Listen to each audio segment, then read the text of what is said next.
இந்த ப்ராடக்ட்ஸ்க்கு எல்லாமே resale value சுத்தமாக கிடையாது. இது ஒரு செக்யூர் லோன் செக்மெண்ட்டே கிடையாது. உங்களுடைய மேஜர் ஃபோக்கஸ் இந்த கிரெடிட் கார்டு செக்மெண்ட்டில் இருக்குது. உங்களுக்கு இந்த கம்பெனி ஓவர் வீடாக அண்டர் வீடுங்க கம்ப்ளீட் பிக்சர் கிடைக்கும்.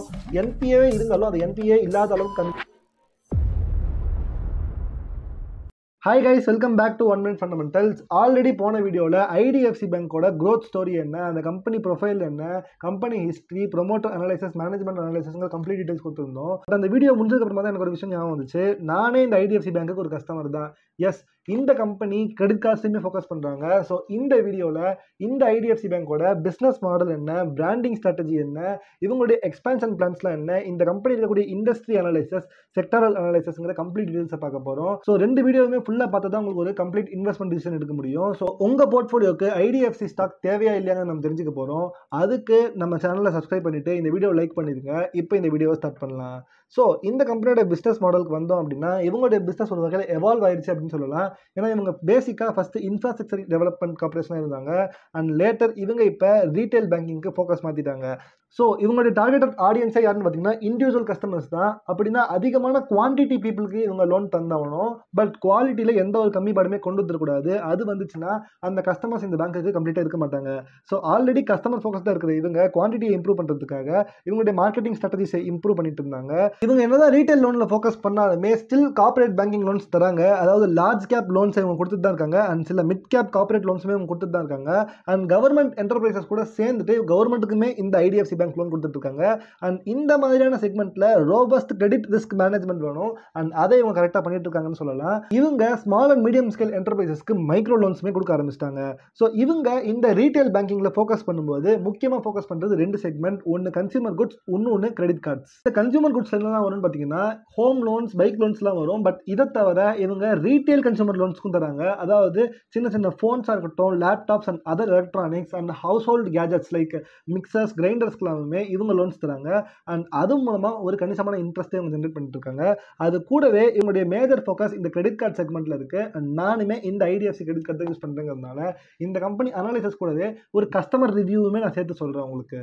இந்த கிரெடிட் கார்டை நான் யூஸ் பண்ண வரைக்கும் நான் ஃபேஸ் பண்ண விஷயம் என்னன்னா, இது வரைக்கும் நான் ஒரு 25 தடவைக்கு மேலே இந்த ஐடிஎஃப்சியோட கிரெடிட் கார்டு செக்மெண்ட்டுக்கு நான் கால் பண்ணியிருப்பேன். 24 hours கால் சப்போர்ட் கொடுக்குறாங்க. இது வரைக்கும் நான் எப்போ கால் பண்ணாலுமே இந்த ஐடிஎஃப்சி பேங்க்லேருந்து கன்ஃபார்மாக அந்த காலை யாராவது அட்டன் பண்ணுவாங்க. அண்ட் கண்டிப்பாக என்னுடைய கேள்விக்கான ஆன்சர் கொடுக்குற வரைக்கும் இந்த ஐடிஎஃப்சி பேங்கோட சப்போர்ட் டீம் ஸ்டாப் ஆகவே ஆகாது. ஸோ இது வரைக்கும் நான் போன எல்லா தடவையுமே எனக்கு ஆக்சுவலான ஆன்சர் கிடச்சிருக்கு. அண்ட் 25 times நான் கால் பண்ணாலும் ஸ்டில் அவங்க சலிச்சுக்காம எனக்கு எல்லா வகையான ஹெல்ப் பண்ணாங்க. ஸோ கஸ்டமர் சென்ட்ரிக் அப்ரோச்சில் இந்த பேங்க் ஃபோக்கஸ் பண்ணியிருக்காங்கிறதுக்கு ப்ரூஃப் நான் தான். உண்மையிலேயே இவங்க கஸ்டமர் சென்ட்ரிக் அப்ரோச்சை நல்லாவே பண்ணிட்டு இருக்காங்க. அடுத்தது பிராண்டிங் ஸ்ட்ராட்டஜிக்குள்ளே வந்தோன்னு பார்த்தீங்கன்னா, இவங்க சர்வீஸ் ப்ரொவைட் பண்ணுறாங்க கஸ்டமர்ஸ்க்கு.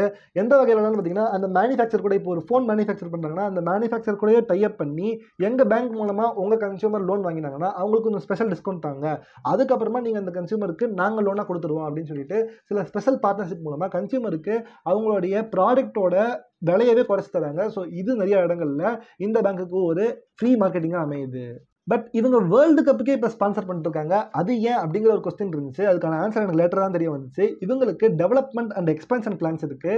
இந்த பேங்க் இது வரைக்கும் மோஸ்ட்டாக சிட்டிக்குள்ளே தான் இருக்குது. எஸ், என் ஏரியா பக்கத்தில் 5 வருஷத்துக்கு முன்னாடி நான் இந்த ஐடிஎஃப்சி பேங்கை பார்த்ததே இல்லை. பட் இப்போ ரீசெண்ட் டைம்ஸ் நிறைய ஐடிஎஃப்சி பேங்கை நான் பார்க்க ஆரம்பிச்சிட்டேன். பட் மோஸ்ட்டாக ரூரல் ஏரியாஸில் இந்த ஐடிஎஃப்சி பேங்க்குக்கு எக்ஸ்போசர் கம்மி compared to other rural banks. So அதனால் ரூரல் ஏரியாஸ்லையும் நம்ம ஸ்ட்ராங் ஆகணும் அப்படிங்கிறதுனால தான் வேர்ல்டு கப் வரைக்கும் இவங்க ஸ்பான்சர் பண்ணியிருக்காங்க. ஏன்னா எந்த இடத்துலையுமே டிவியில் கண்டிப்பாக வேர்ல்டு கப் எல்லாமே பார்க்க தான் போகிறாங்கிறதுனால. ஸோ இவங்களுடைய எக்ஸ்பென்ஷன் பிளான்ஸ் ரூரல் அண்ட் மைக்ரோ கண்டிப்பாக இருக்கு. அதுலேருந்து ஒரு growth உங்களுக்கு கண்டிப்பாக இருக்குன்னு தெரிஞ்சுக்கலாம். இந்த பேங்கிங் செக்டரோட இண்டஸ்ட்ரி என்னன்னு ஆப்வியஸாக உங்களுக்கு தெரிஞ்சிருக்கும். பேசிக்காக நம்ம டெபாசிட்டை வாங்கிட்டு அதை வேற ஒருத்தருக்கு லோன் கொடுத்துருவாங்க. அதுலேருந்து வர இன்ட்ரெஸ்ட்ல ஒரு பங்கு டெபாசிட் கொடுத்தவங்களுக்கு இன்ட்ரெஸ்ட்டாக தருவாங்க. பட் இதில் ரீஸ்ட்ரக்சரிங் சொல்லிட்டு ஒரு கான்செப்ட் இருக்கு. என்பிஏவே இருந்தாலும் அது என்பிஏ இல்லாத அளவுக்கு கம்மிக்கிற அளவுக்கு இந்த பேங்க்ஸ்ல ஒரு ஸ்பெஷல் ரைட்ஸ் இருக்கு. ஸோ இதை பற்றிலாம் ஒரு கம்ப்ளீட் எக்ஸ்பிளனேஷன் கொடுத்து நான் ஒரு தனி வீடியோ போடுறேன் இந்த பேங்கிங் இண்டஸ்ட்ரி அனலைசஸ். பட் அது இல்லாமலே ஆல்ரெடி கர்நாடகா பேங்க்ல இந்த இண்டஸ்ட்ரியை பற்றி கம்ப்ளீட் அனலைசஸ் கொடுத்துருப்பேன். அந்த வீடியோ மேலே லிங்க் பண்ண செக் பண்ணி பாருங்க, உண்மையிலே யூஸ்ஃபுல்லாக இருக்கும். ஸோ பேங்கிங் இண்டஸ்ட்ரிக்குள்ள இவங்க இருக்கக்கூடிய சப்செக்டர், அதாவது யூனிக்காக இந்த பிஸ்னஸ் மாடலுக்குன்னு ஒரு சப்செக்டர் இருக்கும்ல, அந்த சப்செக்டர் என்னன்னு பார்த்தீங்கன்னா கன்சியூமர் டியூரபிள் லோன்ஸ். அதாவது ஆல்ரெடி சொன்ன மாதிரி phone, laptop, mixie, grinder, refrigerator மாதிரியான normally day to day use பண்ணக்கூடிய ப்ராடக்ட்ஸ்க்கு இவங்க லோன் தராங்க. ஸோ கன்சியூமர் டிமாண்ட் ஹியூஜாக இருந்துகிட்டே இருக்குது, வந்துகிட்டே இருக்குன்னு சொல்லலாம். ஸோ இந்தியா ஒரு எக்ஸ்பேண்டிங் மார்க்கெட்னு உங்களுக்கு தெரிஞ்சிருக்கும். அதாவது மிடில் கிளாஸ் அதிகமாக வாழக்கூடிய மார்க்கெட். ஸோ இந்த எக்ஸ்பேண்டிங் மார்க்கெட்டில் ரேபிட் லோன்ஸ் இவங்களால கொடுக்க முடியும். ஏன்னா எல்லா மிடில் கிளாஸுமே கொஞ்சம் கொஞ்சமாக அவங்களோட லைஃப் ஸ்டைலை டெவலப் பண்ணிட்டே வராங்க. அந்த டெவலப்மெண்ட்டுக்கு இந்த லோன்ஸ் ஹெல்ப் பண்ணுறது மூலமாக இவங்களுக்குமே ஒரு பயங்கரமான இன்ட்ரெஸ்ட் ஜென்ரேட் பண்ணுறதுக்கான ஆப்பர்ச்சுனிட்டி இருக்குது. இந்த செக்டரில் சில மிகப்பெரிய ப்ராப்ளமுமே இருக்குது. அதாவது ரிஸ்க் ஆஃப் டிஃபால்ட்டர்ஸ் இதில் கம்மி தான். ஏன்னு பார்த்தீங்கன்னா ஒருத்தர்கிட்டயே பல லட்சங்களுக்கு லோன் கொடுத்துட்டு அவங்க ஒரு வேளை ரீபே பண்ணாமல் விட்டாங்கன்னா அப்போ அந்த லோனை ரெக்கவர் பண்ணுறது கஷ்டமாக இருக்கும். பட் இந்த மாதிரி எலக்ட்ரானிக்ஸ் அண்ட் எலக்ட்ரிக்கல் அப்ளையன்சஸ்க்குலாம் லோன் தரது மூலமாக எப்போ குவான்டிட்டியில் நம்ம கேம் விளையாடுறோமோ அப்போ கரெக்டான சிபில் எலிஜிபிலிட்டி இருக்கிற கஸ்டமர்ஸ்க்கு மட்டும் தான் இவங்க லோன் தருவாங்கிறப்ப மோஸ்ட் ரீபே ஆகிறதுக்கான சான்சஸ் இருக்கு. பட் மேஜர் ப்ராப்ளம் என்னன்னு பார்த்தீங்கன்னா எக்கனாமிக் கண்டிஷன்ஸ் பொறுத்து தான் இவங்களால ரீபே பண்ண முடியும். ஸோ மோஸ்ட் மிடில் கிளாஸ் அவங்களுடைய ஒன்லி இன்கம் சோர்ஸாக அவங்களோட சேலரி தான் வச்சிருப்பாங்க. ஸோ எக்கனாமிக்கலி இந்தியா ஃபுல்லாகவே எக்கானமி டவுன் ட்ரெண்ட் நோக்கி போயிட்டு இருக்கு அப்படின்னா அந்த டைமில் கரெக்டான சேலரி வராமல் அன்எம்ப்ளாய்மெண்ட் அதிகரிச்சிச்சு அப்படின்னா இந்த பேங்கோட என்பிஏமே ரொம்ப ஃபாஸ்ட்டாக அதிகரிக்கும். இது ஒரு மேஜர் ப்ராப்ளமாக இருக்கு. அதை விட முக்கியமான ப்ராப்ளம் இந்த ப்ராடக்ட்ஸ்க்கு எல்லாமே ரீசேல் வேல்யூ சுத்தமாக கிடையாது. இது ஒரு செக்யூர் லோன் செக்மெண்ட்டே கிடையாது. இது கிட்டத்தட்ட ஒரு கம்ப்ளீட் அன்செக்யூர் லோன்ஸ் மாதிரி. இதை தடுக்கிறதுக்காக இந்த பேங்க் என்னெல்லாம் பண்ணியிருக்காங்கன்னு பார்த்தீங்கன்னா இன்சூரன்ஸ் அண்ட் ப்ரொடெக்ஷன் எடுத்திருக்காங்க.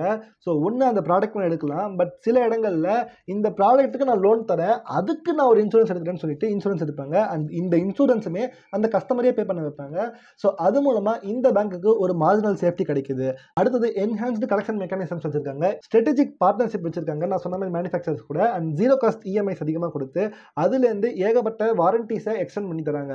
ஸோ இந்த ஃபோனுக்கு நார்மலாக 1 இயர் தான் வாரண்டி இருக்குன்னா எங்கள் பேங்க் மூலமாக லோன் வாங்கினீங்கன்னா ஒரு ½ இயர் எக்ஸ்ட்ரா வாரண்டி தரோன்னு சொல்லிட்டு சில ஆஃபர்ஸும் தராங்க. அது மூலமாக இவங்களுடைய பிஸ்னஸை வேகமாக டெவலப் பண்ணுறாங்க. ஏன்னா ஒருத்தர் லோன் வாங்க வேணாம்னு நினச்சா கூட நம்ம இவங்ககிட்ட ஜீரோ காஸ்ட் இஎம்ஐயில் லோன் வாங்கினோம் அப்படின்னா நமக்கு ஒரு ½ இயர் எக்ஸ்ட்ரா வாரண்டி கிடைக்குது அப்படின்னு சொல்லிட்டு லோன் வாங்க வேணாம்னு நினைக்கிறவங்க கூட லோன் மூலமாக இந்த ஐடிஎஃப்சி பேங்க்லேருந்து வாங்கலாம். அண்ட் ஜீரோ காஸ்ட் இஎம்ஐனா ஃப்ரீயாக கிடையாது. மோஸ்ட் டைம்ஸில் அவங்களுடைய மொத்த இன்ட்ரெஸ்ட் அமௌண்ட்டை ஃபஸ்ட்டு அவங்க பே பண்ண வச்சுருவாங்க.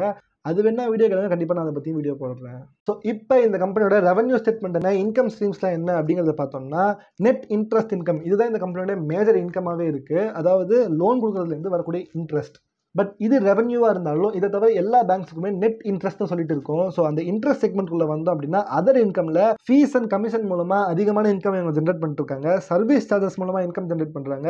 அண்ட் இன்சூரன்ஸ் ப்ராடக்ட்ஸை விற்கிறது மூலமாக ஜென்ரேட் பண்ணுறாங்க. ட்ரேடிங் மூலமாக அதாவது செக்யூரிட்டிஸை வாங்கி விற்கிறது மூலமாக இவங்க சில இன்கம் ஜென்ரேட் பண்ணிட்டு இருக்காங்க. வெல்த் மேனேஜ்மெண்ட் சர்வீசஸ்னு சிலது செய்கிறாங்க. அதாவது பெரிய பணக்காரங்களுக்கு சில ப்ரீமியம் செக்மெண்ட் இது. ஸோ அவங்களுடைய வெல்த்தை நாங்கள் மேனேஜ் பண்ணி தரோம். அதுக்கு நீங்கள் உங்களுடைய வெல்த்தோட பர்சன்டேஜ் எந்த அளவுக்கு டெவலப் ஆகுதோ அதில் ஒரு பர்சன்டேஜ் எங்களுக்கு தாங்கன்னு சொல்லுவாங்க. அதுலேருந்து நிறைய இன்கம் ஜென்ரேட் பண்ணிருக்காங்க. அண்ட் ஃபைனலி ட்ரெஸரி ஆப்ரேஷன்ஸ் அதாவது கவர்மெண்ட்டோட பாண்ட் டீல்ஸையும் ட்ரெஸரியும் வாங்குறது மூலமாகவும் சில இன்கம் இவங்க ஜென்ரேட் பண்ணிருக்காங்க. ஸோ ஃபைனலி இது வரைக்கும் நம்ம கம்ப்ளீட்டாக இந்த பேங்கை பற்றி பார்த்ததில்ல. இவங்க எல்லாமே பாசிட்டிவ் பாயிண்ட் தான் இருக்குது. நியூட்ரல் பாயிண்ட் கூட எனக்கு பெருசாக சொல்ல முடியல. மோஸ்ட்டாக பாசிட்டிவ் பாயிண்ட் தான் இருக்குது.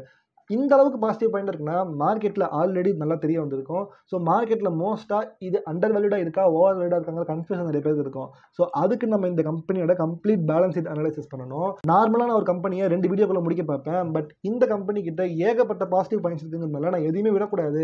கம்ப்ளீட்டான டீட்டெயில்ஸ் சொல்லணுங்கிறதுக்காக உங்களுக்கு 2 வீடியோ ஆல்ரெடி போட்டுட்டேன். 3வது வீடியோவில் வெறும் பேலன்ஸ் ஷீட் அனலைசிஸ் மட்டும், வேறு எதுவுமே அதில் இருக்காது. பட் அந்த பேலன்ஸ் ஷீட் அனலைசிஸ் வீடியோ பார்த்தீங்கன்னா தான் உங்களுக்கு இந்த கம்பெனி ஓவர் வேல்யூடா அண்டர் வேல்யூங்கிற கம்ப்ளீட் பிக்சர் கிடைக்கும். ஸோ 3வது வீடியோ தான் கடைசி. அதில் கண்டிப்பாக உங்களுக்கான ஆன்சர் கிடைச்சிடும். தேங்க்யூ ஃபார் வாட்சிங் த வீடியோ. நம்ம சேனல் உங்களுக்கு பிடிச்சிருந்தா சப்ஸ்கிரைப் பண்ணிட்டு இந்த வீடியோ லைக் பண்ணுங்க. அடுத்த வீடியோவில் பார்க்கலாம். Bye bye.